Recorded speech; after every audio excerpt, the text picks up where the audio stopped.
Welcome to the GHQ Crew podcast, where we talk trash and win that cash. Oh, yeah. Nice. Yeah, that's a good one.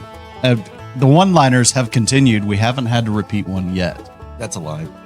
No, it's not. Yeah. Which one did we repeat? I believe it was whenever we had Dub and Rick on, and I told you about it, and you're like, nah, this one's good. We'll just reuse it.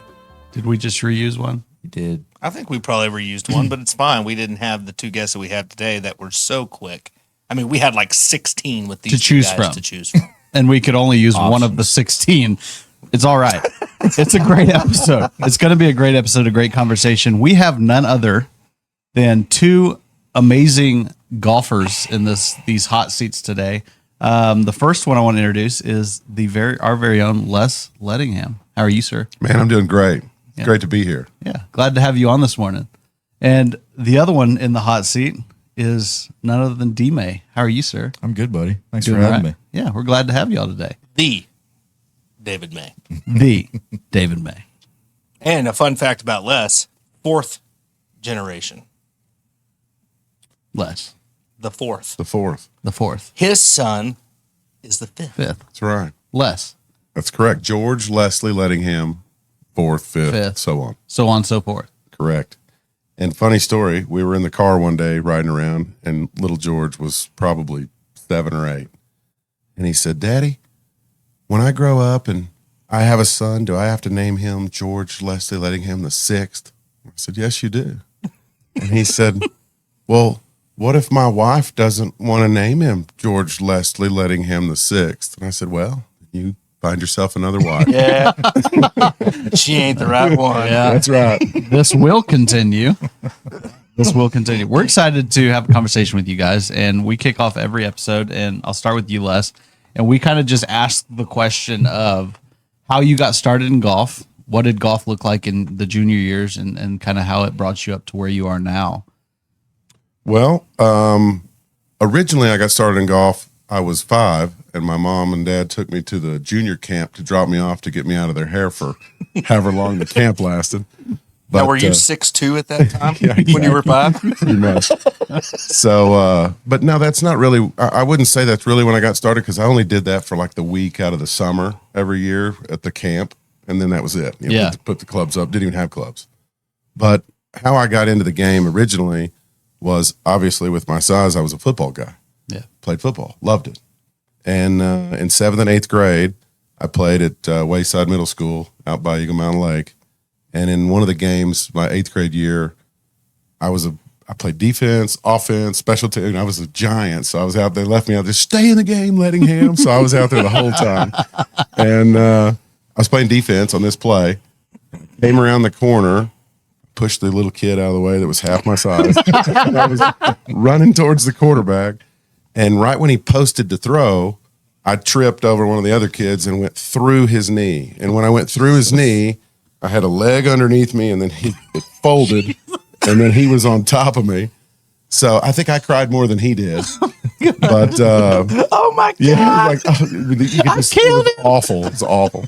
So I actually I helped carry him off the field that day. Here's your son. Here's your kid, and You were a stretcher. yeah, I was the stretcher. They didn't have the golf carts back Yeah. then. And so I carried him off the field, and he was fine. He ended up playing in high school and all that stuff. But that's when I knew I was done. I didn't want to play another down of football. Yeah. Because that was not Interesting. That was not something that I wanted to do. And the coaches probably didn't help, because I was sitting on the bench and was like, I'm not going back out there. And of course they're yelling at me, Lettingham, get back out there. You got to get back out there. That's what you're supposed to do. And I'm like, not what I'm supposed to do. And then they said, this funny part is, he goes, if you don't get back out there, you're never playing again. And I said, great, now we're on the same page. He's a big guy with big feelings. Yeah, that's awesome.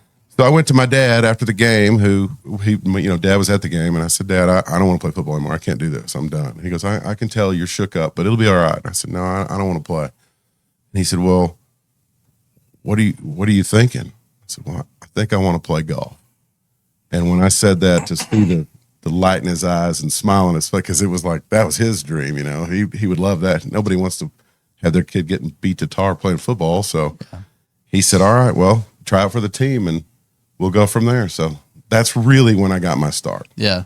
Now, did you always have just like the natural ability of Were you- football. No, of golf. Were you able just to get out there and No, I would say no, because for me, I was a baseball guy my whole life, and I always played baseball. And baseball was natural to me. I was really good at baseball, and it was just easy. It was super easy. But the thing I didn't like about baseball was I could get up four at bats, 3 home runs, single, never miss a play. We'd lose the game, or I could get up, strike out 3 times, and get a walk, and we win the game.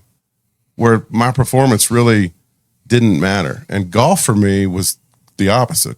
If I played like poo, I didn't do very good. And if I played pretty good, I could get somewhere. So it was challenging for me and results oriented on how I did specifically. And I liked that. Very interesting. you can tell you have a very athletic background. You have the most glorious calves in the entire world. I don't know if anybody, Connor, can we get a shot of those calves? I mean, look at these things. I think- Wow. Like the only one we can compare them to is Martin Ford's. Yeah, but These are way more glorious. yeah, these are 6'8" calves. Yeah. Right. It's interesting that you say that story about football. My uncle got into golf very much the same way. My late uncle, the one that passed about 1.5 years ago, 2 years ago, almost 2 years ago. Wow. Same deal though. He couldn't stand to hurt people. Now my other uncle, he played at Baylor, and he'd prefer to rip your head off. But do you think there's any correlation there to that emotional side and being better at the game of golf? Is there a grounding effect there? Anything that you could correlate? From the kill factor to the non-kill factor? Yeah. I mean, I don't notice that so much as far as the golf game goes, because, I never got to television golf. So I'm sure those guys have that attitude. Sure. Those are a different walking breed of people who it's kill, kill, kill every week. They don't care about anything that gets in their way. They just one goal, make it happen. And I think for us, we're like, oil field scramble players and member guest players, and it's a different mentality than the other side. Yeah, but both of you guys are, lower handicaps. I know you've played in a lot of great events. You were a great collegiate player. You did some stuff after college, right? Yes. I mean, there was that competitive side to you. I'm just wondering if, that softer side of Les in the 8th grade that helped carry that kid off the field, there's a calmness there that is interesting to me. There's not that killer instinct to destroy that kid and get up. Right. And, yeah. And, I've seen that be a detriment to guys more than I've seen it help guys in the game of golf. But you're saying, well, man, to get to that next level, the PGA level, kind of got to have that. I mean, I would think so, but I know for my game individually, I tend to play better when I have the Lee Trevino side of things. When I'm out there cutting up and having fun and enjoying it, Yeah. that's when I play better than when I'm trying to put somebody out on a match play or whatever. As long as I'm having a good time, my score reflects that. And it brings me to a story. I was playing with Jared Turner, and it was actually my first ever professional event, because we got there and I was an amateur, and it was a two-man pro in Tyler. And I was like, pro. I'm not a pro. Just got out of college, I'm not a pro. He goes, yeah, just sign the thing there. You're a pro now. Sounds just like Is that all you got to do? You just got to sign the paper? And he goes, yeah, just sign it. We got to go. So I signed the thing, and now I'm a pro, right? And Tyler. Well, we go out there. We play the first day, and it was for decent. It was for decent money. I mean, back then for us. And played the first day. We did get pretty good. And then the second day, I was playing with Carl Worley Jr., who used to be the pro at Crown Colony down in Lufkin. He worked for Bob Diamond, which is where I ended up going when I left Fort Worth at Rivercrest. And I was talking to Carl all day.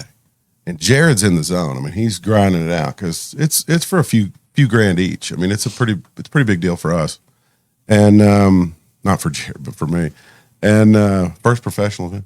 And so, Sign the paper. yeah, Everything. sign the paper. I signed the paper. So anyway, we're halfway through the day, and I mean, I'm telling jokes with Carl, and we're having a good time. It's calming for me, like it's taking me out of the moment of where we're at in the tournament, and how we're doing, and all that. I mean, Jared's pissed. and Jared is mad. Oh yeah. He comes up to me on the tee box. He goes, "What are you doing? We're not out here to make friends. We're out here to win money." I'm like, "Well, I know, but he's really cool, and he used to work at Crown Colony, and now he's running this other place up in Longview, and blah blah blah." So, long story short, it was for me, it was the escape I needed to play good golf. For sure. And Jared is the type who obviously he won on the nationwide tour. He's played on the PGA Tour. I mean, he has it, obviously. So for him, he's that fighting dog mentality guy, and it works for him, but it doesn't work for everyone. That's why you have Jack and Tiger and Lee Trevino and the different types that make it. You know, Jared's interesting. We're going to have him on soon, but you know what's one of my favorite things. We were up here late one night. You know, one of our late night sessions. D-May, you know all about those. You know, we get up here, we just rap and have a good time. But Jared was up here. I can't remember. I don't think you guys were here that night. I think it was just me and him. He's regripping some clubs over there, dude. We're just shooting the bull, and that was one of the things I talked to him about. Was like, Jared, you're kind of a dick, you know? And he was like, I know, but you kind of gotta be, you have to be. And his big thing was, you know, he didn't hit it 350 off the tee. He wedged it and putted it, and there was a good chance he had a 6-iron in, you know, a big Bertha wide-soled 6-iron that he told me about, right? And he said, you know, I kind of had to be that way, more of the lone wolf, and very similar to Tiger. You know, Tiger would just walk off. He didn't want to talk to anybody. Right. And that, you know, I think you're right to a degree, but I also think that if he was out there angry all the time, right? Like with that vengeance of kill or be killed, I think that can derail you as well in the game. I think there's a balance. You know, Tiger, it was all about dominance, right?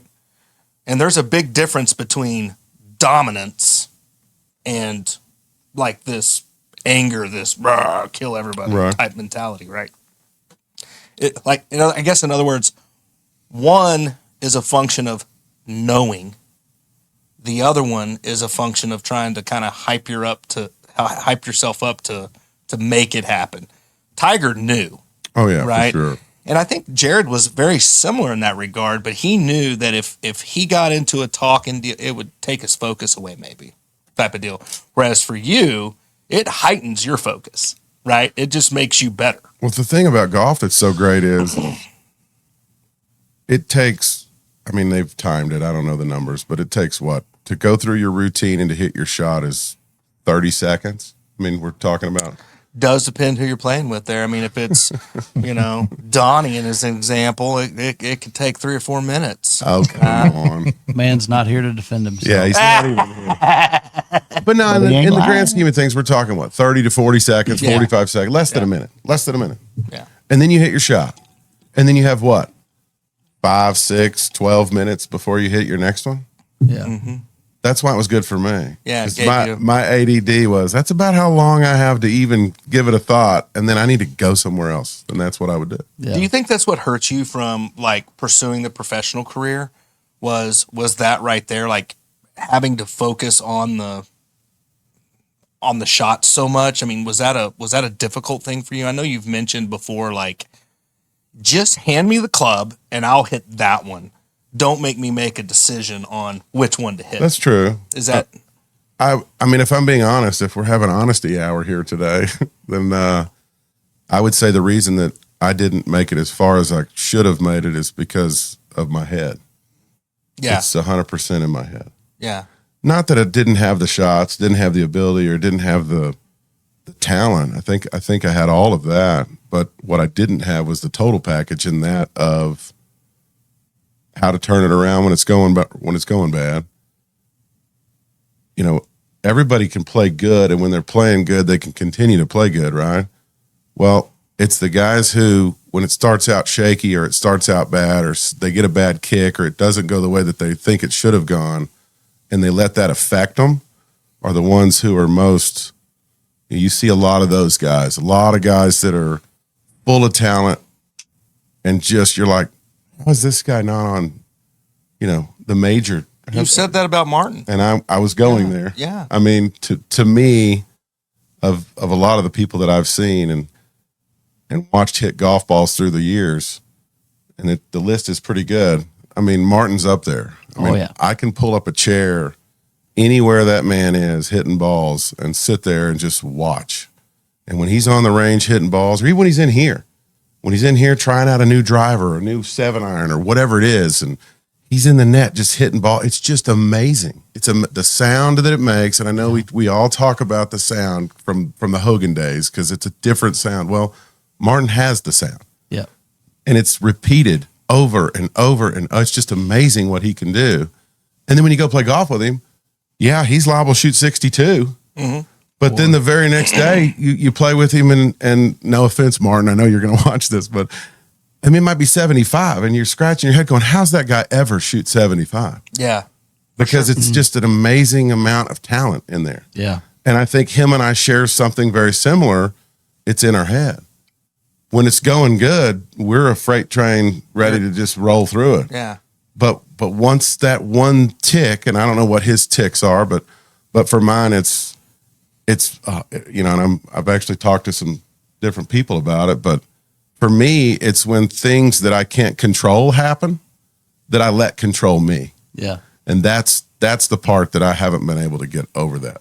That pretty much sums up kind of where I wanted to go with that. Like, one of the things we've done on here, like, if nothing else, the people that watch it at home can maybe sit here and go, oh crap, I need to try X in my game, right? So, like, for you, there is no doubt anybody that hasn't seen Les hit the ball, it's as good as advertised. It's as good as you could ever imagine. I've sat there and watched him call numbers.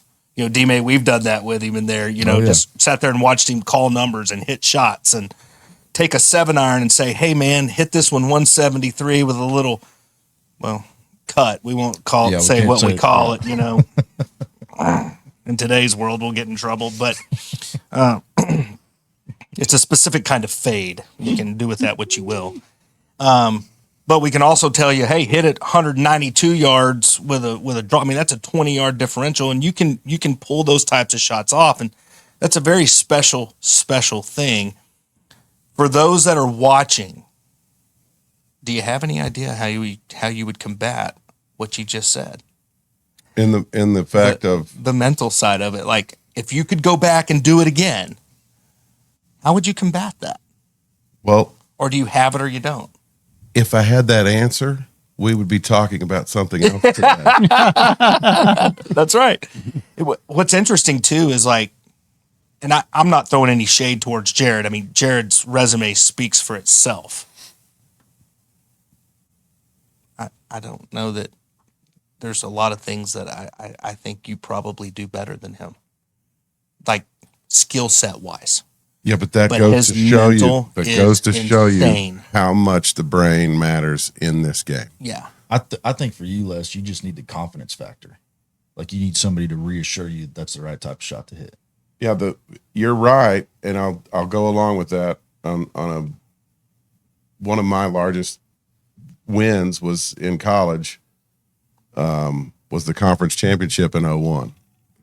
And as an individualist, and to go along with what you're saying is, we had just transferred the coach that recruited me, Bobby Cornett, who was huge. I mean, he's won a ton of national championships. He's won coach of the year, everything. You just helped do something for him, right? Yes. At Wesleyan. Yes. Induct him into a hall or something. Mm-hmm. Not that, but I'm on the board of the men's and women's golf team on the endowment of raising money and stuff for the kids. And Coach Cornett was such a huge staple, and still is, on what all he's achieved, and his accomplishments are, we don't have enough time in the day to go through everything that he's accomplished. Sure. Well, he won nationals in '99 when I was there. We all won nationals, and that was his last national championship at the time. And he retired and moved on, and we had a new coach, Kevin Milliken. And because of the old was out, the new was in, so on and so forth, the guys that were already there actually played with Kevin. You know, I was new, so, you know, but they played with Kevin. So they kind of had that, he can't be my coach. He was my teammate.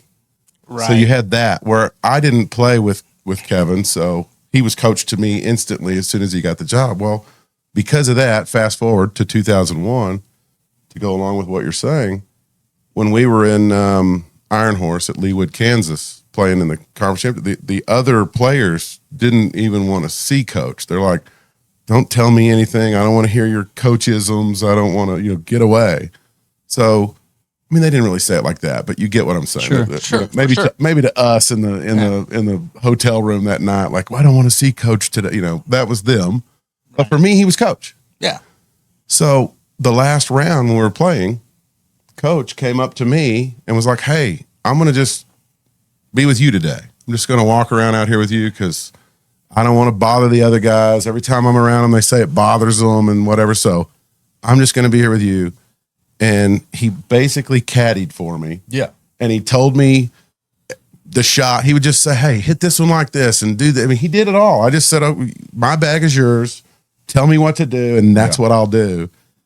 And we played the whole day that way with a final round with 5 rain delays. I shoot 68, which was 4 shots lower than any other score that day because of the rain delays and all the stuff. But I say I hit all the shots, but honestly, I feel like I didn't hit any of the shots because it was someone else's deal. Yeah. And when that happens for me, like David's saying, I'm better off with you telling me or David saying, just hit a 4-iron and do this, and that's the play. Perfect. I mean, let's just get it out there. I mean, had you known David or had David in that capacity, like as a caddy, because I mean, y'all are great friends, obviously. And I mean, I know the bond you guys share just because of, you know, how much you've talked about David. But if you would have had him in that capacity, what would that have looked like? I think it would have been a lot different. Yeah. And I think it would have been a lot different because, and this isn't a brag, it's not a brag by any means, but I can stand there, like you said, and I can have 7 different shots or 8 different shots in my head. Is it a draw? Is it a cut? Is it low? Is it high? Is it 6? Is it a rip 7? Is it a cutty 8? You know, all the different things. And I can't pick. My indecision won't allow me to pick the one. And then when I do pick the one, if I don't execute it, obviously, well, then it's always, it was the other one. I should have done the other one. I should have done. Interesting. Whereas if David says it's a hard 7, hit it. And then I hit it. Well, if it wasn't right, I can go, great, man. Good pick. But it's not me. But it's not, even though it is me. Yeah, but at that point, it's not me. It's, wow, I would have hit the 8-iron. Yeah. But Yeah. once I lay it in his lap, I don't get mad at me. And I sure don't get mad. I will never get mad at somebody that tells me what to hit, and it probably wasn't what I should have hit because I'm the one that listened to them. So it takes all the blame out of myself and him if someone just tells me it's a hard 7, hit it. Yeah. So for me, that's the deal. I mean, that's why for me, when I'm out there all alone in my own little private Idaho, when I was traveling around, all my clubs were in the trunk of the car, living in the Motel 6 with 3 other dudes, playing the tight lives where you pay $700 and you're a tour player, and you know if you win you get like 9. And so, but doing that, there was nobody to blame but me for 100% of it. I'm not saying I was looking for someone to blame. Yeah. I couldn't commit to any of the. What puts the pressure on? Yeah, I couldn't. I mean, it does. I couldn't commit to do it. You know, it's interesting too when you talked about like baseball and how there was no fruit for the effort that you gave. In other words, you could go 4 for 4 and 3 homers and a single and lose the game. You kind of needed that community almost in golf, right? You almost needed that caddy, that buddy, that teammate, Yeah. that could help facilitate those things. I mean, the coach, however you want to look at it. That's an interesting conversation because Martin said the same thing. He goes, he plays better usually in low ball tournaments where he has a partner. And it's not necessarily that it's because of the partner, but he has the mindset like, oh, if I hit a bad shot, it doesn't matter because I got somebody. And he goes, I wish in college and going into after college, I would have thought like that, even in the individual tournaments where I wish I would have just been like, oh, it's okay to hit a bad shot because I got a partner. I wish I would have had that mindset because it took the pressure out of his mind because his mind's the same way. It goes a million different directions. And he just, I wish I would have thought like that where I had somebody, even in the individual, to just kind of rely on, even if I didn't. It made a huge difference on the next shot. Yeah.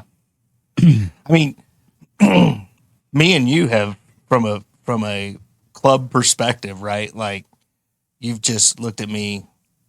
I mean, this all makes sense now because you've looked right at me and be like, bro, just decide. What are we doing?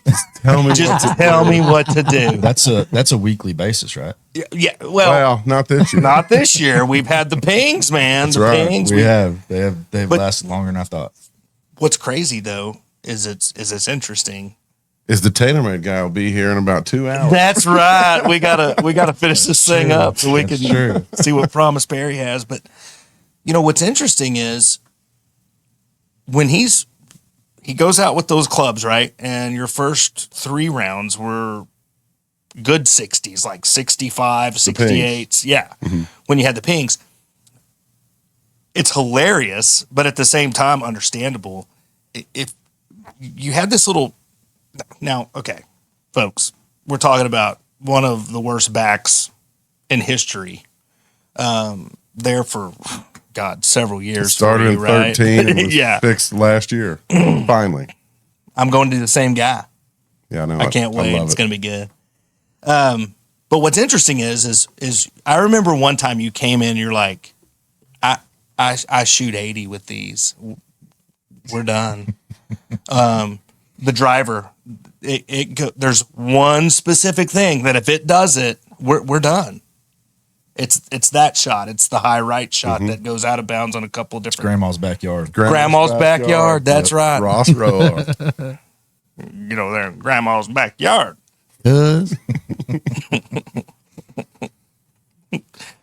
Parts in the tub and bites at the bubbles.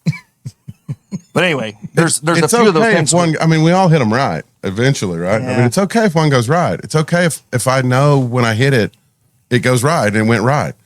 It's when I swung and I know it was good and I look up and I go, and it's going that way. Yeah. Like, something's wrong. Well, you know what's interesting about that, though? I mean, imagine what that does on the next hole. Well, the next one's going to be a quick low left. That's what I'm saying. Yeah, you talk about those. Maybe you have 4 or 5 different shots in your brain: the cut, the draw, the this, the that. How do you Body still commit to takes any over. of those dadgum Body things? still takes over. That's right. How do you commit to any of them though if you see that shot? Right. Sure. Totally understandable. D-May, What's up, buddy? how did you meet this guy? How'd that come along? We met back in 2008. 2008. I didn't know y'all knew each other that long. yeah. I thought it was more recent than that. So Both working oil field stuff. Yeah. Was it at Tapatio? I believe it was. We there was this, I think it was a 2-man low ball event that turned into a 4-man scramble. And Because we were playing bad? I mean, what? how did no, that happen? well, I think they just changed the format right off the bat. Okay. I can't remember. Anyway, you and Dunk walk up. It's me and Clay. And it's all of a sudden it's turned into this 4-man scramble deal. So you have to find 2 other players to play with. And I knew Dunk from oil field stuff, and we just looked at them and we were like, y'all want to team up? And here we are. Had you heard of him before? I had Did you not. know how he played No, or I just saw anything? this giant walking up. Like, surely he's got to be good. He can hit the ball a long way, I would imagine. Yeah. And we're on one par 5 on the backside. I can't remember what hole it was. We'll call it 11 or something like that. And we have this 60-foot eagle putt. He goes, if I drain this, I'm going to do a cartwheel. Well, he drains it, does a cartwheel and immediately falls on the green because his back is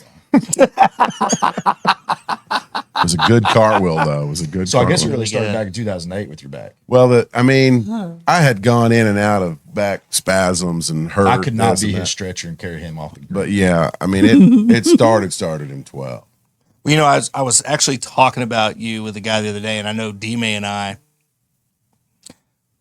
D-May is, first of all, he's the only person here with, I mean, he's got the highest credit limit of anybody. He was the $3 million guy one year. It was He was The 3-wood. The three-wood. The That's three-wood. right. Three-wood. That's right. He was the man that pushed us over that big mark one year. But I would say also an honorary fitter. I mean, me and you have had many We have fit him into some good clubs that a discussion, that he's gotten rid of, and and that's okay.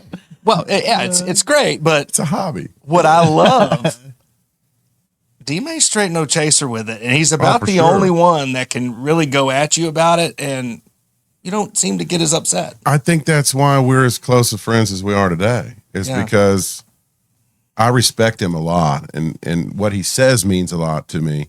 So when I ask him, because he knows I'm clueless out in La La Land trying to figure out, what putter to get or which shaft to use at a driver, and when he says it, it's like, okay, that's what I'll do. See, I have that little bit different mentality than he does. He's got that, feelings and all that sort of stuff, and I like to kind of tell it how it is. Yeah. He has More- feelings. more I'm than- just a black more dog the soul. more the killer deal. That's right. than- Yeah. which is weird because he's 6'8" and I'm Gentle 6 giant. foot, 6 foot on my driver's license, but I'm really like 5'11". You got boots. I mean, you wear boots. Yeah, Yeah. that pushed me over the 6 months. There you go. Well, those You're very those, strong though. those two type of mindsets make great friends, great husband, wife, great friends. Obviously, I'm Big Spoon. He's Little Spoon. Yeah, correct. But they complement each other well because does. yeah, I think it pulls each person into where they need to be. And that's why if Martin and I ever played in a 2-man, Oh. we're either gonna finish and win, Boy. or we won't finish at all. Yeah. Oh boy. If you see us on the last day, we're winning Yeah. because we're winning. Otherwise, we'll just like, hey man, whew, done. Paya. Yeah. That would be scary if you guys got on a run at Oh, the QC. God. Can you imagine? Oh my God. It'd just be a birdie fest. Or Or we'd shoot 80 as Well, a best ball team. Yeah. Here's the example. yeah, that could They're happen. Martin and his partners playing in the Broadmoor Invitational, 2-man low ball. And first day, they go birdie, birdie, birdie. And then Martin goes 9 over in the next 9 holes. Oh my God. Yeah, man. How? I don't understand it. Dude, so Mike Myers, I know him well. Mikey. Know him well. You know, okay. So he played with Martin a few years ago at the QC. And Mikey's still steady Eddie. Yeah. You know, he's not a young whippersnapper anymore. He's not going to fire a ton of low rounds at you like he used to, but he can still get it down there. Yeah, he does. And when he watches this, I'm probably going to get a phone call. He doesn't do anything great. He doesn't do anything bad. No. It's in the middle. It's on the green. Mm-hmm. It's in the hole. It's a lot of things really good. If he but I'm saying not what I spectacular. mean by that is he's not ripping it 350 off the tee. He Yeah. doesn't jam But he his does what he irons needs like like this all day. He doesn't hit wedges like Turner where they're gimmies every time he's got a wedge in his hand. Right. He doesn't putt like Brad Faxon. But at the end of the day, you look down, you're like 68, and you're kind of going, How? "What just happened?" I mean, Yeah. that's not what I saw. Yeah. If I shoot 68, it's because I cut the corner on the dog leg and I made 15 putts, whatever. It looks, it's fun to see. Mikey's right here. That's right. His is like this. He's right here. There's no big emotions. It's just The Martin, roller coaster. Yeah. Oh, bro. If so, here's the deal, right? Les may hit one in grandma's backyard, and he's going to be upset, right? But there's a really good chance he gets that back on the rails, and okay, that one cost him, but he's going to shoot 72. That's basically what happens. Very rarely is he going to shoot anything over par. Martin hits that same shot, there's a good chance.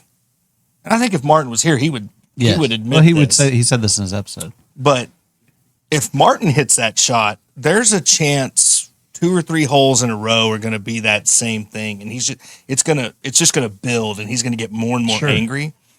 And I think that's kind of where I was going with that correlation with, you know, the mindset thing. I think Martin has some of you, right? Some of that killer in him, but I also think he's got a lot of you. And I think not knowing which one drives that bus. Mm-hmm. I think that's what's really difficult for him is being able to really hone in on who he is as a player. Like, I don't think if you asked Martin when he was in college, I don't think Martin knew how good Martin was. I don't think he knows today, even though he's not the player he once was. He's still phenomenal, bro. Well, and he never practices. He was practicing all the time then. I mean, I 4 still or 5 don't think days he a knows. week. No, but you know, I think he knows in retrospect, like the opportunity that he had in front of him, and like, yeah, I think he knows now, like what he was, and still could be, by the way, if he practiced at all, which he doesn't. But what's interesting is I remember his coach in high school. Hey, Billy Mitchell. You know, Billy Mitchell, he comes in there, he talking about, you know, I mean, he lost his mind about Martin. And Martin was a senior in high school or junior in high school, I think, when I first met Billy. But he was in here, and dadgum, and I'm being nice. He said other words. But he said, dadgum Martin Board, he just doesn't understand how good he is. He's just crazier than hell. He doesn't, you know, his brain goes every, you know, million miles. So even back then, he really struggled with kind of like what you're talking about is, you know, that commitment to the shot and stuff. I just think that's good things for people to hear out there because to a degree, it may not look exactly like how you described it, but I think so many people in the game deal with exactly what you're talking about. You know, there's a lot more talent selling cars than there is that turn into stars. That's something to think about. That's a fact. It's something to think about. That's Back on the one-liners. If you think about it, there's a lot more talent. There's a lot more talent that ends up selling cars becoming stars than there is that become stars. Can we just think about the people we know. Think about the people we all know, right? Because there's 125 guys on the tour that are, you know, give or take, whatever. Then you got the other 40 or 50 that are, you know, what are we talking about? 250 guys? Yeah, maybe. And how many have we just named right here in Midland? This is just Midland. It's Midland, Texas. How many have we just named in Midland that are like this ball striker, this guy does all the things, and we're selling oil field stuff. Think about DFW, Austin. Yeah, well, I mean, it's crazy. You could take our good buddy Ty Cox, for example. Oh, my God. Now, granted, his was a little bit different situation. He got in a real bad car wreck. But dude. I mean, he played at A&M with Palmer and still only plays like, I don't know, 10 times a year? Maybe. And goes out, doesn't practice, doesn't hit any balls, goes out there and shoots 67. Bro. Like it's nothing. He is the Carlos Franco of today. It's unreal. I grew up. Where he put the banana in the head cover. Did you hear that story? I did not. So Carlos Franco, he was like Ty. He'd win a tour event or whatever the case was, and they put a banana peel in his head cover. And the next time he played, he pulled the head cover off, and this rotten banana peel fell out. And that's when everybody realized that he hasn't hit a ball in a month. Yeah. You know, the tour guys were messing with him. It's like, he hasn't hit a ball in a month. Yeah. Well, Ty's that. Ty will play in a member guest or whatever the deal is that he's playing in, and he won't hit a golf ball for not just a month. He won't hit a ball for months. No. I mean, it'll be months.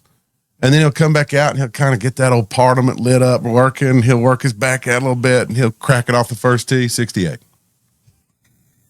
It's unreal. It is unreal. Oh, bro.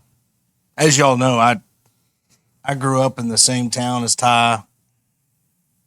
Ryan Palmer was not number one on their Mile High golf team. Nor was he number one at A&M. No. Right. Ty Cox was. That's right. Ty Cox at one point, my buddy Josh Duckworth told me this years ago, Ty Cox at one point was the number 2 ranked junior in the world Oh, have you seen his amateur wins online? You can pull them up, and it's behind Tiger. crazy. And Ty tells a great story, by the way, about Tiger, about Eldrick, as he calls him. Mm-hmm. Yeah, he calls him Eldrick. And they played in a junior event together. And Ty hits one on this par 4, par 5. And I mean, he hit the 50-yard tie hook. You know, that's what I don't know if he still hooks the crap out of it, but back in the day, He's a cut guy now. He's a cutter. it used to be, I mean, he could hit a 50-yard hook, but it was right where he wanted it to go. Anyway, he bombed one, and they get up there, and Tiger's walking towards the shorter one. Him and Ty are kind of walking side by side to the, and Tiger sees the one that's up there about 20, 25 in front of, and he starts walking towards that one, and Ty lets him go on up a little bit, and he's like, "Hey, Eldrick, you're right here, bud." That one's me. It's so the very next hole, Tiger hits one and turns it loose, and he turns around right after it takes off. He picks up the peg and turns around. And he looks at him. He said, "Coxie, you ain't touching that one." And he didn't. Oh man. So D-May, how'd you get going in golf? How long have you been playing? My granddad got me into it 7 or 8 or something like that. My dad didn't play golf at all, so Really? yeah. And I would always go see my granddad up in Arkansas or Colorado, and those are all the times I really got to play golf because I didn't have anybody else to play with in my family.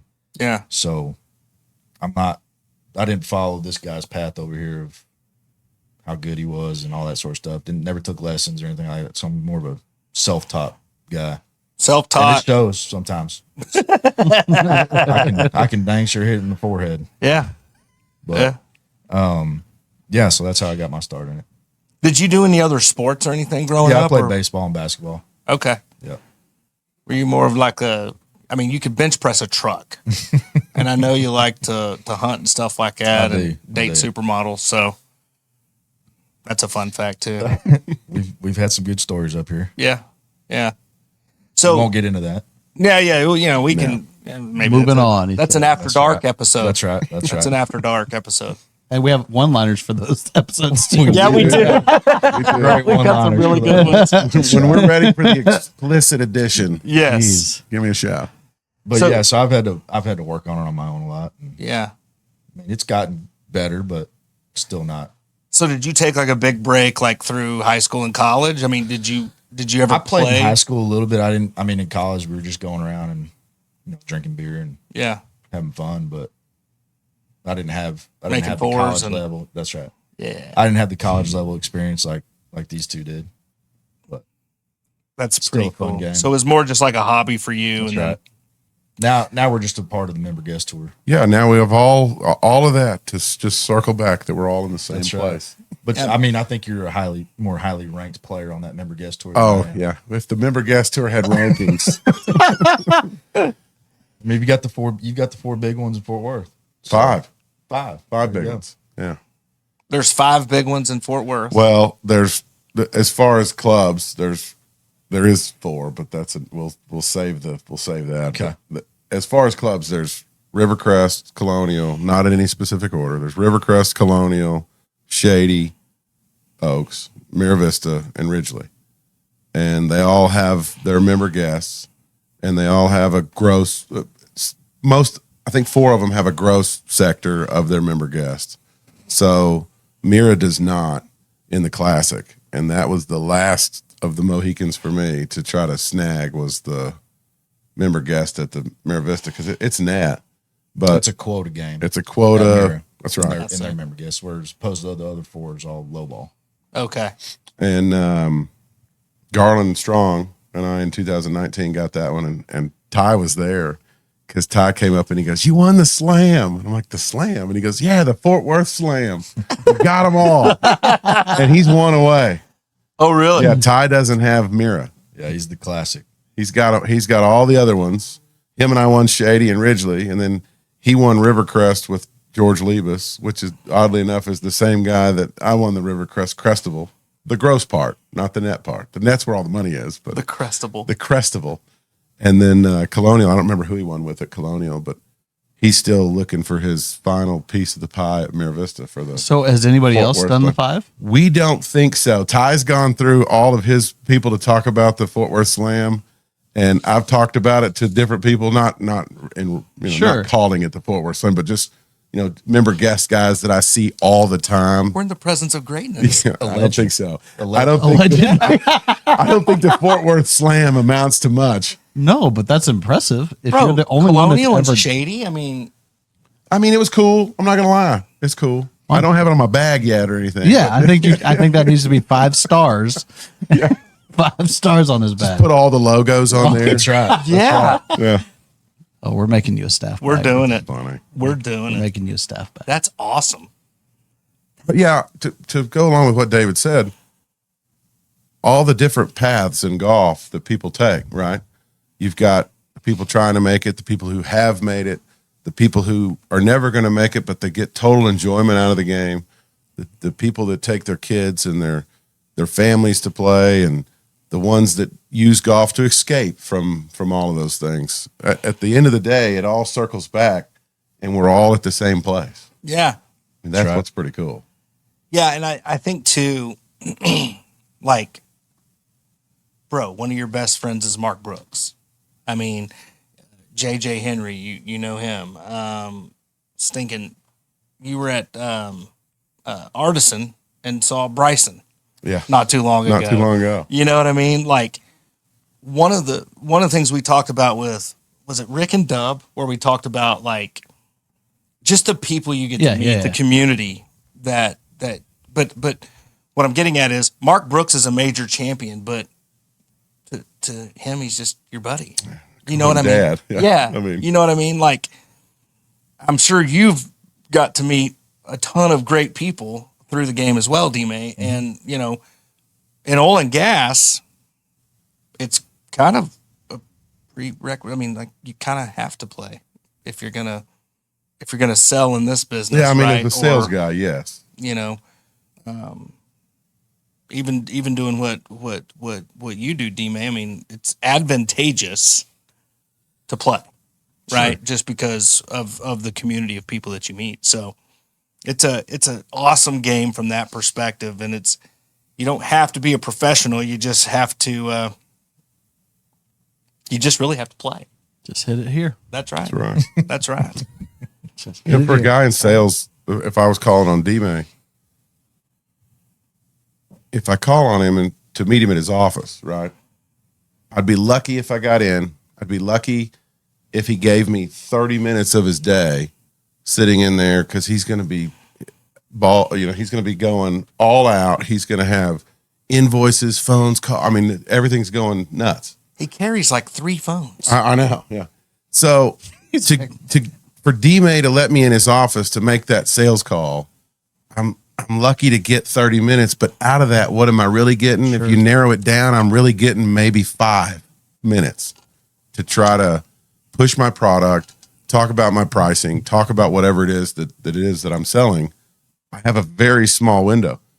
But if I say, hey, D-May, I got us a tea time at OCC this afternoon.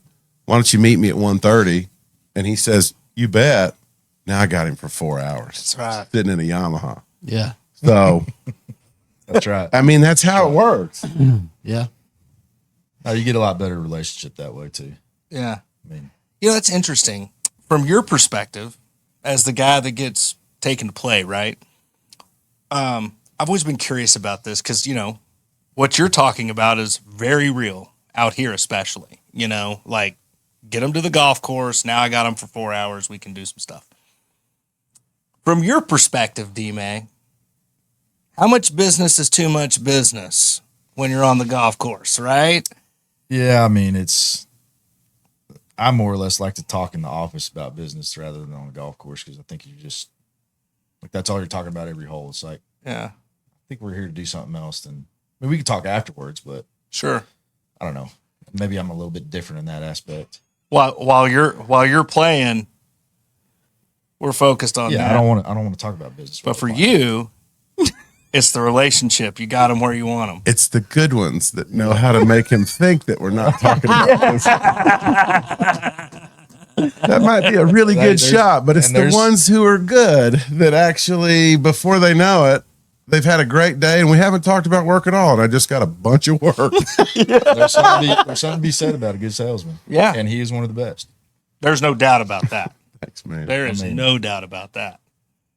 About as You about know as good that as it you know gets. that just because of in here. Oh yeah. I mean, when something new comes out, he's trying it out, and he is selling it to everybody he knows. Bro, he Now they may sold come like back in a week, but he's still selling. I wonder, does anybody ever get mad? Like somebody that you said, where 790 start they go, and man, they're great, and you've sold, what was it, 15 grand in TaylorMade in like a month up Yep, here? the first month. Yeah. Yeah.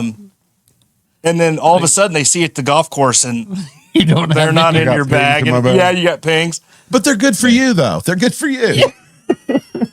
He has sold me something, and then a day later he's got something different. I'm like, bro, What? you just told me to get this, and now you're off of it. Like, what are you doing? Yeah, we were Cali bros. What happened? Yeah, Was it the Callaways? it's been a bunch. It's been a bunch. It's been a bunch. I had to separate myself from you on that aspect. Do you remember But it's okay. the epic disaster? That's the one I was referring to. It was an epic disaster. Oh my gosh. Epics are, by the way, Epics are great irons for the right person. Okay, there's a difference. But there were 5 of you that it was. There was wasn't 5 right. of us that they were not for. I think it was the driver. It was the whole bag. Oh yeah, dude. Remember it was like I spent hours building epic irons. I built 1,000 sets of epic irons that week, and y'all were actually playing in town. Yeah, we played It was like at on Green it was Tree. like on a Tuesday or Wednesday or whatever. I think it was a tournament or something, wasn't it? No, we played with Lucas. No, yeah, y'all were playing at Green Tree. Yeah, and we played 9 holes. and made it back before we they closed. That's right. That's right. Put him on the rack. And Oh, Lev yeah. goes, "Here you go." And D-May's like, "Yeah, I'm done, bud." And then Turner. right? These are crap. I hate them, man. These are garbage. Yeah, these are terrible.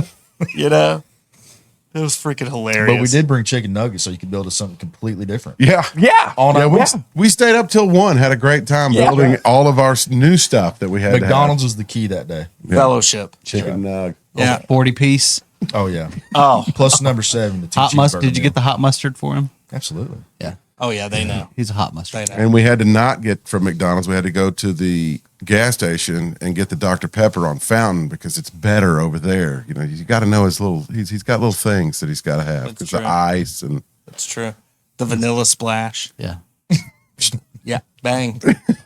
That's right. Dude, they Just even a titch, right? when my Yeah, just a titch. Shit. Just a titch. By the way, for those of you that don't know, a titch is just that little bitty mark above a quarter that nobody really knows what it is. Like maybe it's a 16th or a 32nd. We don't really know, but it's a titch. It's just a titch. What's amazing, and I love telling people about this. I literally talk about it weekly if I'm in a fitting or whatever. You know, I've certainly not too proud to say this. I've just learned so much since knowing you, and you and Jared, and just the whole crew. I've learned a ton about club building, about different dynamics. One of my favorite things is the first time I ever met Les. He came in and he was like, "Hey man, can you bend some clubs for me?" And I was like, "Sure." So he comes in, he brings his clubs, and you were playing Callaway at the time. They were no, they were PXG. I think they were the PXG irons. that's correct. And The first gen. When they First were like gen. 9,000 to get a set. They were- Yeah. Gen one. Gen ones. And so you're like, "Hey man, I just need to bend these a little bit." Now, keep in mind, I did not know him at all. Don't have a clue. I've never met him. And I put the iron in and I'm getting it all ready, and he's just right behind me like this. He's like, hey man, that it's maybe a little, maybe you need to, it's just a little. And I was like, I turned and I looked at you. Remember what I said? Like, do you want to do it? Yeah, but I don't. Yeah. Yeah, I'm not. I was like, do you want to do it? And you're like, No. I'm sorry, man. I'll let you do your thing. And after a couple, I mean, he can literally set it on the ground and he can see it. And I'm like, bull crap, dude. Whatever. I mean, we're talking about a half degree here, right? I'm like, whatever, dude. And he's like, hey, man, listen. I'm not saying this to be a dick or to be cocky or anything, but like for most people, they can't see it. They don't know, but I can. All right. And I don't mean that. It's not a blessing. It's a pretty wild. curse. Yeah. He's like, I don't mean that arrogant. But I can. And I was like, interesting. So I put it to the test as you knew I probably would, right? Well, I didn't know this. Yeah. I know now, but I'm saying I didn't know your move here. Oh yeah. So I left a half off of it. Here it is. And it's perfect. It's perfect. It's on the number and he sets it down. He's like, you know the look, D-Man. Oh yeah. That's too flat. It needs to go a titch more. His eyes. It's insane, bro. It's He can look down and he can see. I've seen him see a quarter. I mean, he can see if you're not quiet on the line, on the loft and lie, he can see it. It's insane. And Turner could feel swing weight Yes, he can. really well. Like it was, he could sit here like this and be like, it's day 4. I mean, he does that, but to be able to see what you can see sitting on the ground, you have no idea the profound effect that had just in how we fit now. I mean, that's a big deal. We've started looking at static versus dynamic. Like if you're more of a static type player, you're going to see those things if you're just sitting there looking down and how it feels here versus and how it looks. And then you've got more of that dynamic guy that it's all about right in here and what that feel element is. And what's fascinating about you is you're 6'8". I would argue the best version of you, as far as what I've observed, is plus a half. And most people would assume you're like plus an inch. Sure. You know what I mean? But dude, the way you hit it at plus a half, do you think that's more of a function of like what you played in college? I know we have the closet blades Yeah. that you still have. The set I played in college was actually an inch, but an inch back then would be 3/4 now.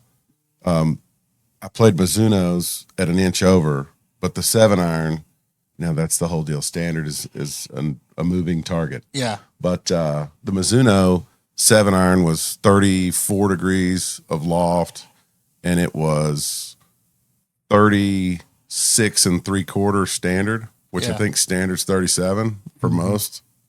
So my inch over was 37 3/4, but I somehow wound up in a half. And I think I just played so much golf at a half that every time I try, I know we've tried. Oh yeah. We've tried. It's got to be better for the back. It's going to be easier. I can stand up taller. The posture looks better. And it does look better. When you see my posture at an inch to an inch and a quarter versus a half, It's incredible. it looks so good on the screen. If you just freeze it on the setup, it's like, that looks better than that. But the playability for me, It's a weight issue. I can't get it done. yeah. It's You too heavy. think it's more of Oh, like yeah. a swing weight issue. It's too heavy. It's Yeah. too heavy. The swing weights, you can't get the swing weights where you want them. And I personally, which everybody's different, but I personally believe that D4 is that sweet spot. D3 to D5. If your wedges are D5 or 6, that's okay. But I think that's the sweet spot. And if you use a bigger grip, you can take that into consideration. But I still think you need the swing weight. For example, let's just say D4. If you're at D4, I don't care how long the club is. I don't care how big or small the grip is or how the weight is, the static with the total weight. I think it still needs to be D4. that's me. Everybody's different, right? Sure. Everybody has a different number, but as I get longer, because I use the same grips, so as I get longer, obviously my swing weight goes up, and once it crosses over to that D7, D8, D9, Their handles. I can't Yeah. play. Yeah. Well, and to your point there, I think D4, like if you had like the perfect balance of a golf club, I would say that D3 to D4 is the magic number with irons and wedges. I really do. I think that's why Artisan's done such a fantastic job. For sure. They're right there in Fort Worth. Bunch of great guys. I love them. All of them. They're wonderful people. They know their stuff. They really do. 100% they do. I mean, DR, one of our good buddies, DR, that's been at Artisan since its beginning. It was with Nike before. They were counting them the other day when we were in there. He got like 70 or 57 or 60 or something majors. Oh, yeah, it's unbelievable. Yeah, it's like he's got like 70 majors Clubs that he's built Yeah. that have won a major. Yeah, it's unreal. Yeah. So that's an interesting question that I want to ask. Who all does Artisan build for? Today, well, they for still build anybody. all of Tiger stuff. Yeah. All of Tiger stuff's done there. Not so much individually, for company wise. Artisan. Yeah, they're their own. Yeah, they don't Well, really build for anybody. The only ones they build for You're probably going to the TaylorMade route because Yeah. of the rumor mill that, there is a rumor going around that the So it is more of an individual place. Yes. People will bring their Titleist, their TaylorMades, their Callaways to Artisan. They'll still be marked TaylorMade, but Artisan built them basically. You talking about it in like a component standpoint? Well, Tiger's irons. Yeah, Tigers they do from start to finish. The only thing TaylorMade does is Stamp them. stamp That's it what and I'm. That's chrome what it, I'm. right? yeah, but they send they. That's true. I mean, they with that player, but there are players that like, and I don't know if this. I don't even know if we're supposed to talk about this, but we are. There are players that are Titleist staffers. Yeah. I won't name names. Titleist staffers, Callaway staffers. right. And they get their stuff boxed up and shipped to Artisan for DR to build them. Right. That's what I'm saying. Yeah. Is like Yeah, I'm not saying that. I'm not because they don't do this. Artisan's not back there making heads and then shipping them off to get Callaway Stamped. put on them Yeah. or Titleist put on anything like that. Callaway's sending. They're still To Artisan. yes, Yeah, they're they're sending the components. they're sending their stuff for DR to build them because some of the old Nike players, like I know when Stuart Sink went to Ping, which I know this is a big no, but for the first little bit, DR still put those together, and I know with Ping that's a big deal, but he would do that, and then the engineers showed up, everything, and they do it all now, and I don't think he does anything else for Stuart Sink anymore. Maybe it was just his wedges that he had, whatever, but there are still players today that have their stuff shipped there for DR to build them. Yeah. Because that's their guy that was always their guy that they want, like Rory. Yeah. That's who built most all of Rory's stuff. So cool. He actually had in his hand, and I think you had to FaceTime me because I don't think DR would let you snap a picture. Yeah, they wouldn't let me of it, take a right? picture. But he had the holy grail of golf. Do you know what that is? Some of Tiger's. It's the Tiger spec book that sits at Artisan, That's so sick. and he had it in his hand. And So swing weights, links. Tiger has loft. played the same doesn't spec. care swing weight. He doesn't care. Really doesn't. That's their big thing at Artisan. is they don't care about 292 swing weight. wedge. They're all about head weight. That's right. It is what it is on the swing weight. You get the They length hate. They right. literally hate discussing swing Mike weight. says if At it's the got end of the right- day, it if is it's got what the it right is. head weight. It'll It be doesn't matter perfect. what's in there. Interesting. Yeah, you want to see DR and Mike get pissed. Talk about swing weight. Yeah. Yeah, and he can do it quickly. They hate it. Yeah. They That's awesome. No, Yeah, but Mike, what's the In- swing weight? Who cares, Yeah. Biggin? Who cares? in their opinion, which everybody has opinions. I'm not saying who's right or wrong. In their opinion, and DR did this one day with me when we were sitting in there, is I'd ordered all the Artisan stuff, and it was too heavy for me, which is fine. It's individual. It's for me. Not that it's bad. It was just too heavy for me. And it was the same swing. It was the same head weights that they use for everyone, which is the same head weights that the man uses, obviously. So when you get an artisan iron, the head weight of that artisan iron is the same as the man's. And that's kind of how they built their whole thing. And because the shafts that were made, Dynamic Gold hasn't changed spec as far as the Dynamic Gold line, like S4s and X1s, since what was it, 77 or 78 when it came out? Yeah. So it's the same. So the head weights in 78 or 79 or whatever they came out are the same as they were then at Artisan. Whereas today, everything's gotten lighter because they've gotten longer, because they have less loft. So today's clubs, the 6-iron is really a 4-iron, or whatever. Sure. So they have to make it longer to get it in the air because it's so strong lofted, it won't get in the air. So length helps that. Well, Artisan still has the same weight because when Dynamic was made, the way that the shaft reacts, it reacts that way because of what's on the end of it. And they want it to be that way. They want an X1 to be like an X1. Whereas if you take a 7-iron shaft of an X1 today and you've made it 37.5 inches and it doesn't have any weight on the end, it's a pole. I mean, you can't even flex it because it's so much stiffer because there's nothing to move that shaft. So they go through all of this stuff to say their head weights are what they are, and then whatever the length is, it is. Mm-hmm. I'm like, DR, but I play a 1/2 inch over, and their clubs are already D4 with a little grip and standard length. So then when I build it long, it's like D8, and I'm going, It doesn't work for you. I don't like this. And so then he pulls out a Dynamic Gold shaft out of the takeout bin over there, one that was trash, and cuts a 1/2 inch off of it and hands it to me. And I'm holding it in my hand. And if we all know, a 1/2 inch piece of Dynamic Gold is like 1 gram. I mean, it's nothing. And he goes, this is the only difference right here.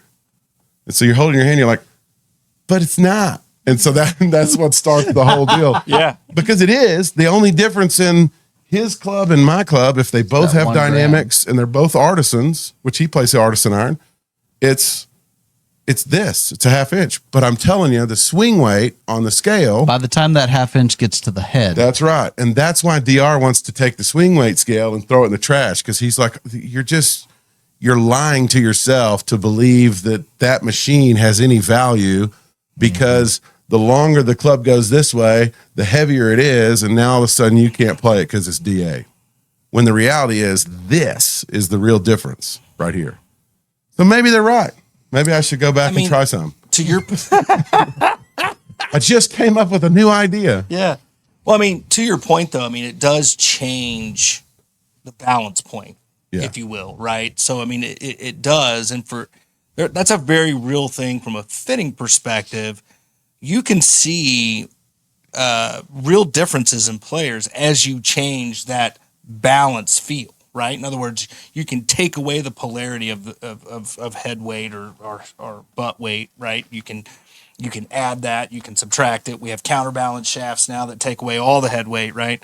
But I do agree with one thing wholeheartedly with Artisan, and that is, what do they call their head weight? Fuel. Mm-hmm. Yeah. The more mass you can have behind the spot where you're intended to hit it, the better. It's going to jump off faster. It's going to fly better. There's so many things. And you're actually seeing companies now really kind of adopt that theory. There's At the a lot same more weight speed. behind it.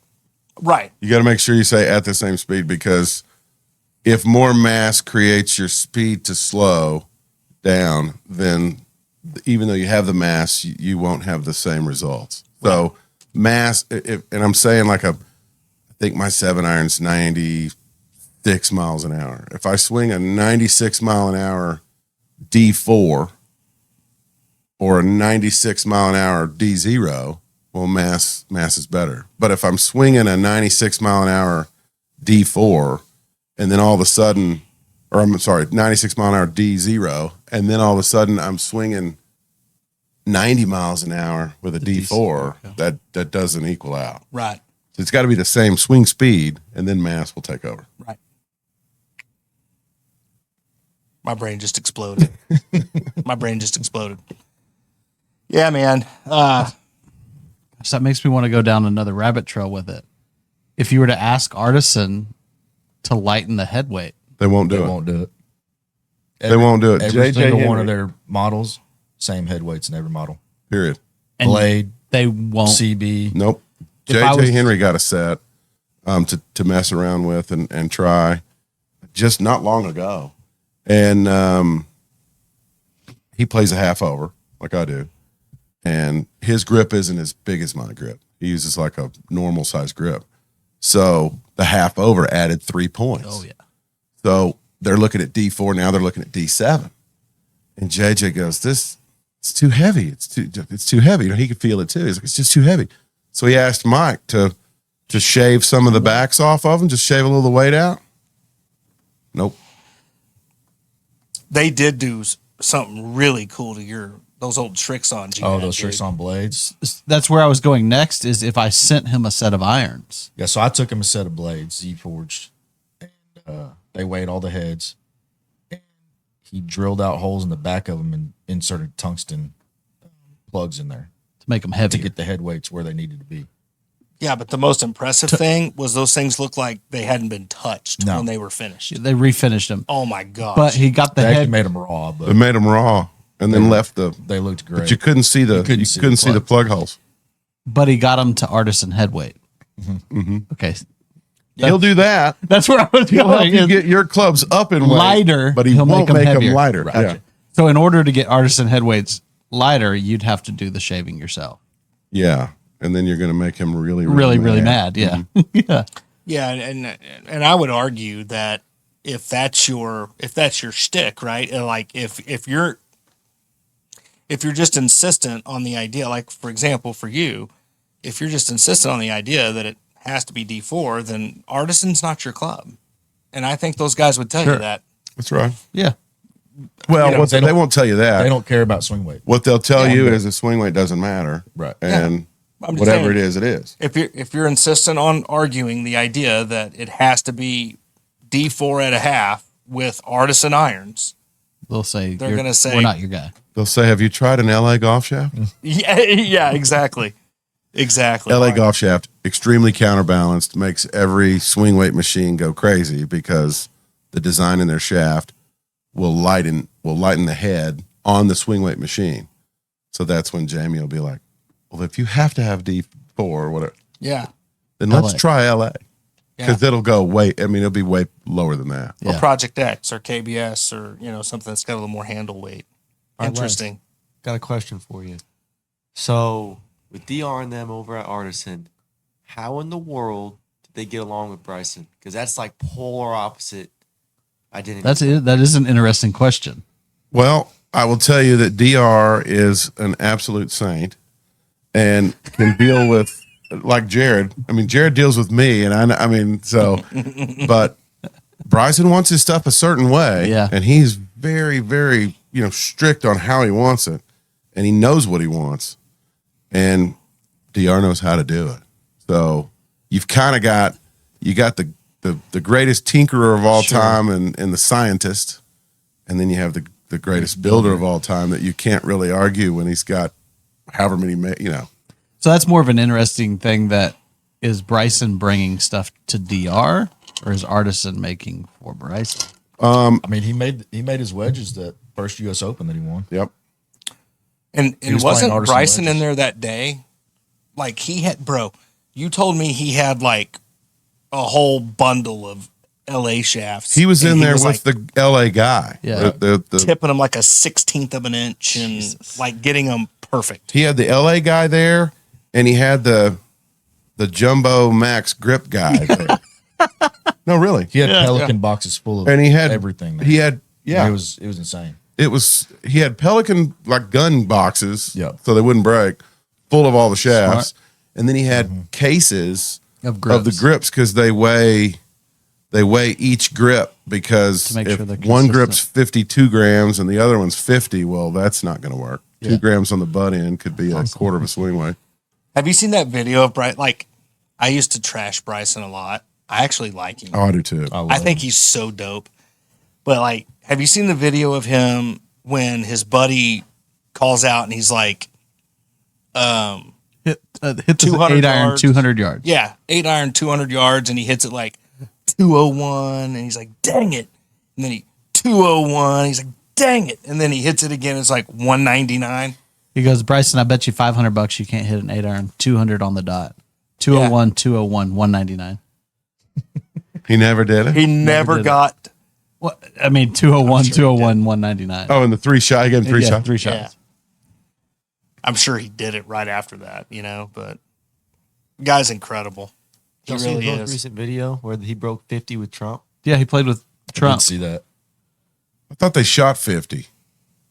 Yeah, the video was break 50 with Trump. I don't know what they shot. I think but they shot 50. 50. I think they needed I an saw equal Trump on the giving last him his poll. music, his playlist.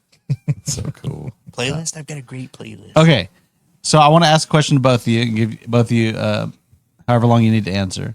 Start with you, David. What is your favorite moment in golf? And it can be a funny moment, it could be a wholesome moment. But what's your favorite moment in golf? My favorite moment in golf would probably be back to Ty Cox. I was playing in a member guest with him. And if y'all haven't been to Shady, their greens are unbelievable. Bent grass greens, fast. Isn't it one of the hardest courses as well? Their in green your complexes. area? Their green complexes are crazy. Yeah. And I made 6 birdies that round from like, I don't know, ungodly distances. And then shot like 78, I think. But Ty was just looking at me like, what are you doing? Yeah. Like, I don't know, bro. Yeah. I don't know. I'm partying. That's what But I I'm made doing. more birdies than you did this week. That's right. I get to hang my hat on that. For That's this, right. This one He shot 69. He's unbelievable. If Yeah. you've never seen him hit a golf ball, it's It's so stupid, bro. one of these days I'm going to beat him. I call him Dad. Yeah. So one of these days I'm going to beat Dad. Yeah, that's awesome. But yeah, that's probably my favorite. Playing That member is guest with Ty Cox. hilarious. Just the amount of birdies that I Yeah. made from like dumb distances. Yeah. With his putter, actually. So was it like a low ball deal that you're playing in? Yeah. So you actually got to take a Contribute. lot of those. Yeah. I mean, he was riding me. Yeah. Yeah. Got spur marks You on my back carried that Ty day. Cox. That's right. Ty Cox. Yeah. That's right. That's the narrative here. That's a better story. Ty, play better. Yeah. What are you doing, pro? Yeah. Come on, bro. Dad. All right, Les. What is your favorite moment in golf?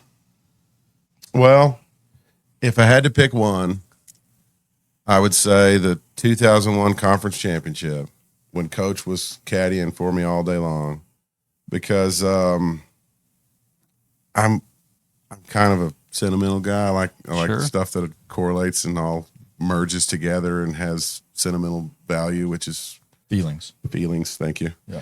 And The black so my hole. favorite golfer of all time up to this point was Davis Love III. And I originally started liking Davis Love III because he had a 3 after his name and I had a 4 after my name. So that's how young I was, when I'd look at the leaderboards and was watching golf. So I liked him because he was a 3rd. And plus he wound up being a phenomenal player. you know. Yeah. And my grandmother and I were on, because she knew how much I liked him. And in 1997, he won the PGA Championship at Wingfoot. And that was when he got in the duel with Justin Leonard there towards the end.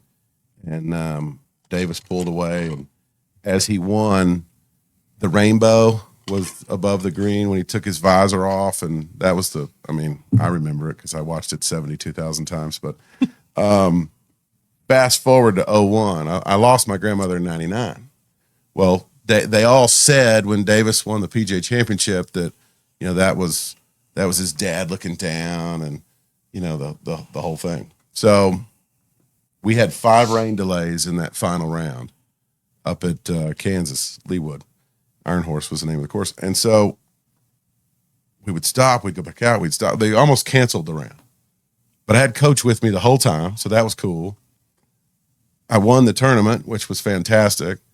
And when we went back out for the last 3 holes to get it in, and I knew we were going to get it in, when I made my putt on the par 5 for birdie on the last hole, there was a rainbow right above. Oh, So Dude. it was like all the goosebumps and everything. You're just like, this is not happening. I mean, Yeah. you couldn't have made it up any better than that. And that's awesome. that's probably why, because all of those things tie together for that one story. Sure. That would probably be my favorite. That moment is in golf. freaking awesome. It's pretty cool. It was a way better story than I had. It's cool. Yeah, screw your 6 birdies, Yeah. bro. Yeah.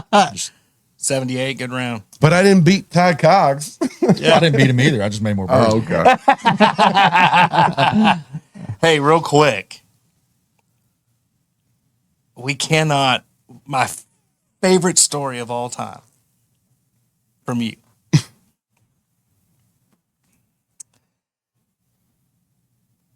There's one person on the earth that Arnold Palmer did not sign for. There's only one.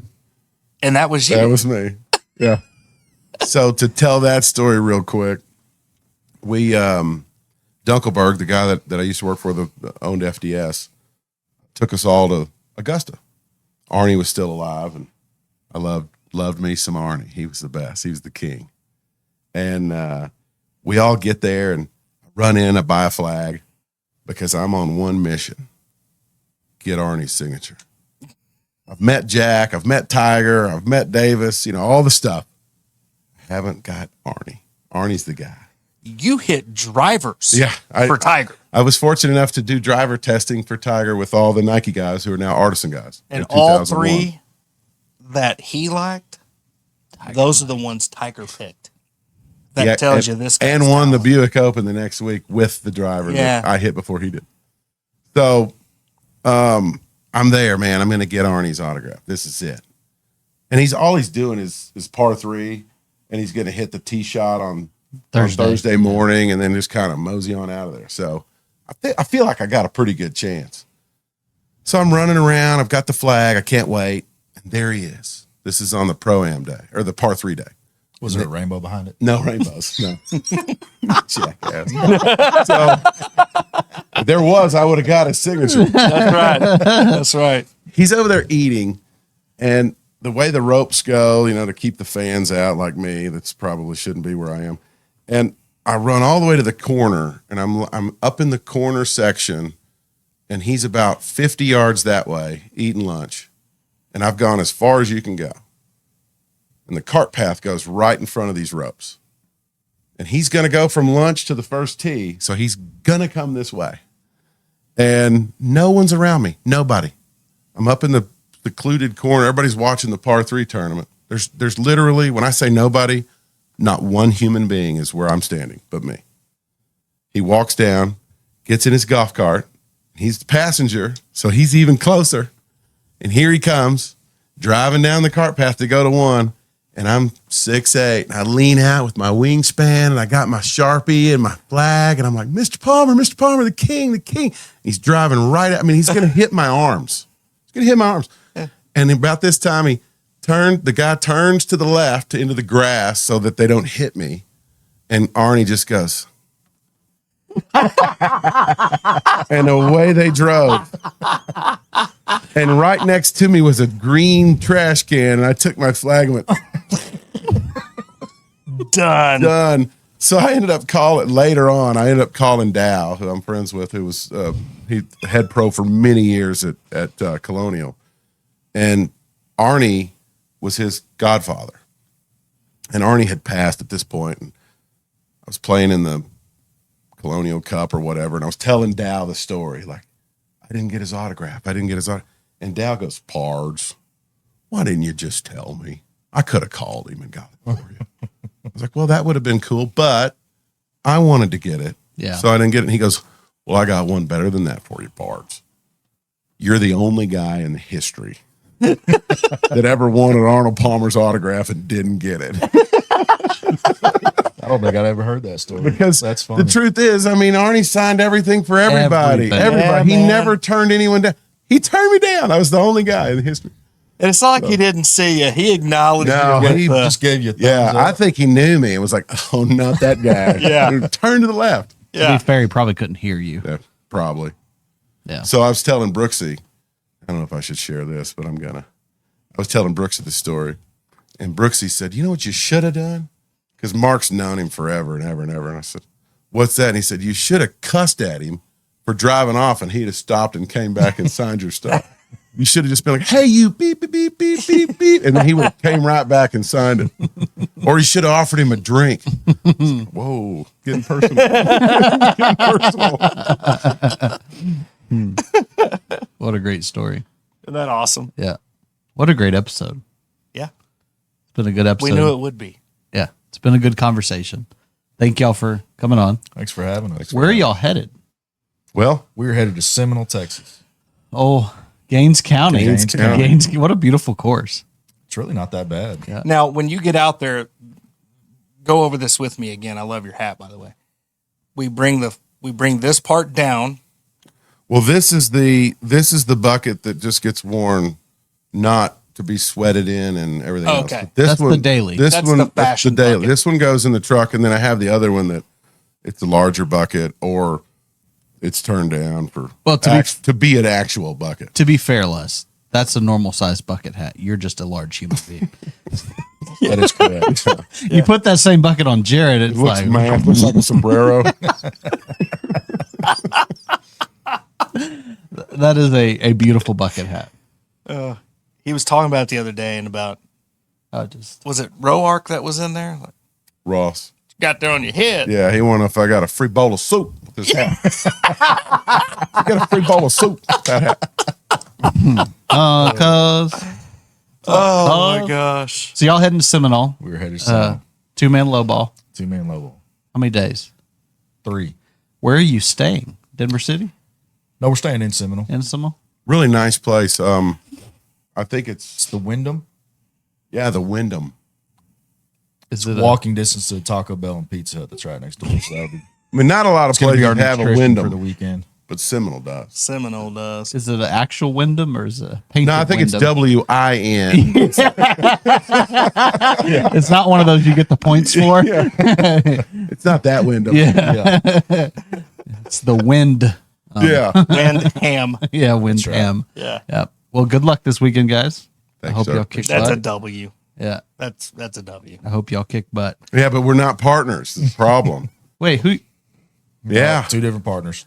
2 different partners. are you playing with? He's not going to know what to do without me having. I know. Without me telling him what shots to hit. I need somebody to coach me around to a victory. Who you playing? I'm playing with a guy named Che Jackson out of Mira Vista, Who are you playing with? I'm playing with Phil Dyson. Awesome. fellow Ram. That's right. He did play at Wesleyan as well. Let's go. So do they have like a player's evaluation and everything for this?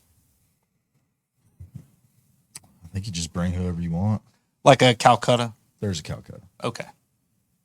I didn't know. Can you even say that anymore? Yes. I mean, we talked about it with Grunwald. Back in the day, we used to call them players evaluations. We call them business meetings. Business Yeah. meetings. Business now meetings. is the new Okay. terminology. That's the new thing. It's going to be a big Calcutta in Seminole, Texas. I bet it could get up there. I bet it could. It gets up to thousands of dollars. Yeah, that's the part we can't really talk Yeah, about. it gets up to many thousands of dollars. Yeah. Hundreds of dollars. Hundreds of dollars. Hundreds of dollars. Yeah. It is it's definitely not as large of a business meeting as some of the other closest places Sure. around Sure. town, you know, closer areas Sure. to here. I heard those are great business meetings. Yeah, some of those business meetings are great business meetings. But the Seminole Texan will be a very, very small business Low key, meeting. just That's right. we got to be careful Is about. it at the Taco Bell or? Or at the Wyndham. I bet, All I'm thinking of now is Taco Bell. Just so y'all know. I bet it's in the conference center of the Wyndham. Oh my God. Where I do you love know where it Taco is? Bell. I do not know where it is. Probably find out. the conference We'll center. report back. We're to you. not allowed to tell anyone where it is. Super top secret. Well, yeah, we can't talk about that. Yeah. Guys, think Have y'all gone out there yet? Are the greens still awesome? I haven't. I'll be They there are this awesome. afternoon. They are. They You've are. been out there? Yep. Okay. Go ahead. Sorry. it's a great place. It's a fun little course hidden in the middle of nowhere. So is Yoakum County. They're my which is- favorite greens. Or at least I haven't been out there in years, but Greatest thing about it is if you go in the pro shop, you can flip the pro for anything in the pro shop. Driver, hot dog, whatever. If you lose, You have to buy if it. you win, you get it for free. If you lose, you pay double. oh my God, I would do that just because. I'm about to do that I'm an today. idiot. That's so worth it. It's awesome. Yeah. Guys, thanks for being on. Thanks I for really having us, appreciate man. y'all coming in. These episodes air every Friday night, 9 p.m. Thanks for watching, and we will see you on the very next one very soon.